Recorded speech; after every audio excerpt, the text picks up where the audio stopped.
So today, this is my how-to video on how to take care of some pet guinea pigs. Today, right now in my lap, I have one of two guinea pigs that I own. This one's name is actually Rosie. She's a little sweetheart, but as you can tell, she's kind of getting a little hungry, so I'm going to put her back in her cage so she can eat. In the peer review video, I went over on how to actually take care of and clean their cages. So unfortunately, I couldn't do it for this video because it's kind of a weekly maintenance thing. So just doing it another day or two later would kind of defeat the purpose of cleaning it for the peer review. But essentially today I'll go more in depth about their food, their hay, kind of more or less in depth on how to take care of them rather than just clean their cage. A couple of visual aids that I chose today was their Oxbow guinea pig food. This is their pellet diet. This is what I chose for them to eat. Pretty well known, pretty expensive food, but it's not too bad. I actually like it compared to a lot of the other brands that are out there, and it holds a lot of different nutritional value as shown on the side and the back. They primarily eat this and hay. Timothy hay is their usual diet and consists of mainly the Timothy hay and partially pellets. The hay is also made by the same company, Oxbow Western Timothy hay. I put it right to their hay feeders on the side of their cages here, along with their water bottles and their two different food bowls. I have their cage completely separated down the middle, so that way they can still interact with each other, because interaction is good for guinea pigs and the health and the mental health of them. So I try to provide them with toys, food, general care, minerals, all the different essentials for them to be able to live. In depth, really, the cage I comprised of two different cages that I combined myself to make it easier and better for them, so they can actually interact while I'm not available, whether I be at work, doing schoolwork, or sleeping, or any various activities throughout the day.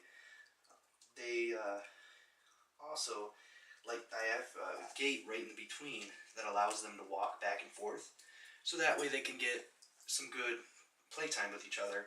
And then at night when I'm away, I can also close it up so that way they can live in isolation, which may be best too, because they like to butt heads after a little while of interaction.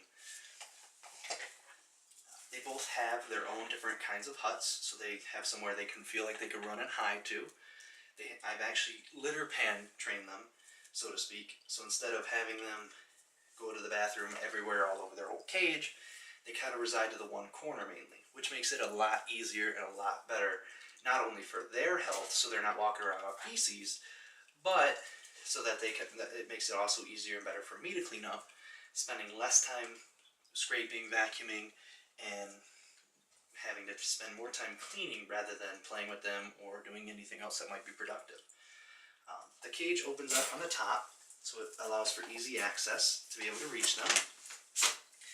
As you can see, Rosie is the one guinea pig and Leah is the other one. They're kind of shy and also very hyperactive at the same time, so it just depends. And I also, as you can see here, I kind of have a blanket that's tucked around their back half of their cage. That way I kind of leave it closed off so where they don't feel cold at night. It reduces the risk of them getting sick. It also provides somewhat of a more safe shelter for them, so where they feel like they're kind of covered rather than out in the open. Because I've made their cage primarily on the ground. That way it offers them more room rather than having to try to find a table that would accommodate their specific cage size. I also layered the bottom of their cage with multiple old towels and one general overall blanket to kind of capture all of the overall mess, to make it easier for me and safe for them at the same time. It offers them a safe way to roam, safe place to live, and at the same time being cost effective without wasting too much bedding material, such as that you'd buy at PetSmart or any other major supplier. That way I'm producing less waste and taking better care of them at the same time. They only primarily drink water. They're not allowed any other fluids than that. I wouldn't recommend it. I'm sure there's some out there that may try that I've seen in the past, but As far as veterinarian information goes, water is their primary base of hydration. I also provide them a couple different chewing blocks, a couple different chewing toys to keep them active while I'm out and away, and just throughout the general day so they have something to play with rather than just sit there and talk to themselves. Over the course of the peer review video, I went into depth on how to clean their cage and actually take care of it. Their cage actually produces a lot of mess in terms of the hay and the food being mixed together, along with just their general waste. But in overall, they're not too high of a maintenance of an animal. They're very fun to have. They're little sweethearts. And they make a great addition to what I call my zoo. I also have a couple other animals as well. So tying in all together, their cage is pretty much low maintenance. All I got to do is top off their hay once in a while and make sure their food bowls are filled, and top off their water bottles usually once a week, because they usually don't run through all of that material all at once, which is pretty good. Their general behavior is pretty moderate, so I try to get them out about 5-10 minutes at a time once in a while. That way, because you can't keep them out too long, just due to their temperaments, they start to get a little antsy, start to get a little bitey, that kind of thing, anxious, where they want to return back to their home rather than be out. They're not like a dog or a cat that you can go and play with for hours and hours and on end. They tend to be a little bit more temperamental, which is fine, because I'm busy as well as they have their own agenda, so to speak. But yeah, the general care isn't too hard.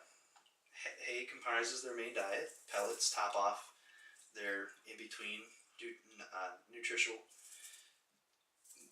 needs, and they also have mineral blocks to keep them satisfied, vitamin-wise. And a good sign on how to tell if they're happy or not, they can do this thing called popcorning, is where they run around and popcorn, they jump kind of mid-air. And that kind of is a good sign to show that they're excited, they're happy with where they live, their food, their company, and it gives a good indication on how their health is actually performing. Not too much goes into it. It's pretty a basic animal setup. And I hope that I was able to shed some light on how to take care of them. And thank you for watching.